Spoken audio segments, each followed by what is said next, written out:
ఆడ జన్మలో ఉన్న అర్థాన్ని వెతికాను, అమ్మాని పిలుపుకై అల్లాడిపోయాను. చిన్న నోట తొలిసారి అమ్మాని పలికితే ఆడ జన్మను నేను గెలిచానుకున్నాను. పురిటి నొప్పుల బాధ ఈశ్వరా, తల్లి పార్వతిని అడగరా శంకరా.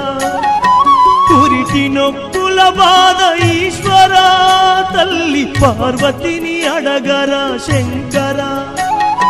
తల్లిగా పార్వతికి ఒక నీతిని, ఈ తల్లి గుండెల్లోన చితిమంటని. రాతి బొమ్మల్లోన కొలువైన శివుడా, రక్తబంధము విలువ నీకు తెలియదురా.